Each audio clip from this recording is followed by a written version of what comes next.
The race in the Nick 10 has been amazing with 4 teams all bunched at the top. 2 of those teams were Belvidere North and Hononegah. And they might be the 2 best teams in the conference with all their depth and talent. They met tonight. In our other game of the week, it happened at Milk Brown Stadium at Belvidere North. The Blue Thunder came in 7-0, looking to take a step closer to the school's first outright Nick 10 crown.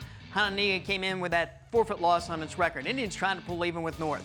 Hono's first possession, that's Brock Anderson, the 7-yard TD. It was 7-0. Quarterback Nick Tapia out with a separated shoulder for Belvidere North, so junior Andrew Bucci stepped in to try to fill in his shoes. And second quarter, how about this? Bucci with some play action going to Nola Benny.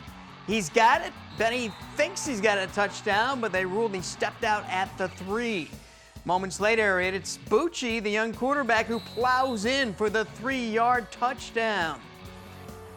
Bucci all excited. He's built like a fullback. Doing a good job, though. Bucci again, play action on the next series. Nathan Alexander's got it inside the 10-yard line.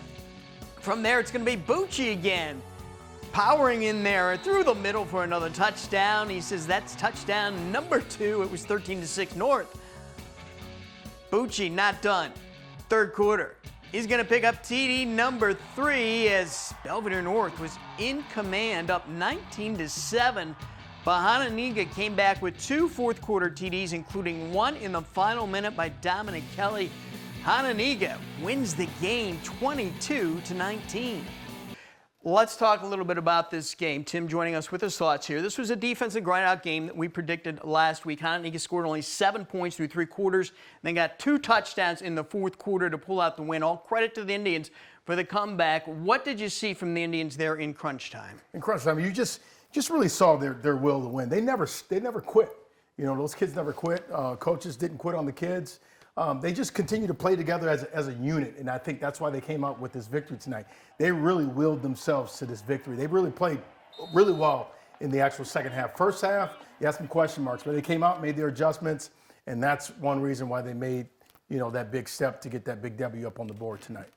And Tim, we saw a lot of Brock Anderson on Hononegah's opening touchdown drive at running back. He even scored their first touchdown. Are you surprised we didn't see more of that going into the second half? Yeah, I was really surprised. I was definitely astonished. You know, you look at what this young man Anderson's been doing all year, and particularly against the game against Harlem. He had some big yards against Harlem. He had a big game. He and Anderson both complement one another, and they actually, when they're both in the backfield together, you know, they're probably 2 of the better backs that we have in the Nick 10 this year. But yeah, I am surprised that we didn't see more of him. Anderson did a great job, you know, but I think going forward, they just need to figure out a way to actually get the young man more involved, Anderson more involved in that offense. It takes a little heat off Smith. Smith can rest, Anderson can work. Smith can rest, Anderson can work. It can go both ways, and you got fresh backs. All right, North was without their starting quarterback, Nick Tapia. He separated his shoulder a couple of weeks ago. Andrew Bucci, a junior, stepped in there. He kind of looks like a fullback playing the quarterback position, but he scored 3 touchdowns on short runs. How does North's offense look different with Bucci in there instead of Tapia? Well, they added another running back to their offense. You know, Bucci did a great job facilitating that offense with Tapia being out. You know, he's got a really low center. He's tough. A lot of his yards tonight came up the gut. But what he was actually able to do really in the passing game really impressed me, considering he's not their actual true quarterback. So I like what he did tonight. You know, unfortunately, they didn't get the victory, but, you know, what he actually did for them on offense was really phenomenal. And Tim, Hononegah didn't really quite look like Hononegah. I mean, that we've seen the last 7 weeks. How much of that was just North playing great defense, or maybe Hononegah just being a little off tonight? Yeah, you know, like I said earlier, you know, I think Hononegah's, you know, in the first half, they just really didn't look like that Hononegah that we saw against Boylan last week. You know, as it pertains to Belvidere North's defense played stout. You know, they made plays when they needed to make plays. I didn't see any blown assignments. I seen all, you know, 11 blue hats running to the football. You know, again, I think what Hononegah did tonight, they really displayed the will to win. Harlem and Boylan are going to play tomorrow at Boylan at noon. The updated Nick 10 standings look like this on the top half. Belvidere North and Hononegah now 7-1. Harlem 6-1. Boylan is 5-2. Guilford is 5-3. Next week, Hononegah plays Belvidere, so the Indians should be a lock there.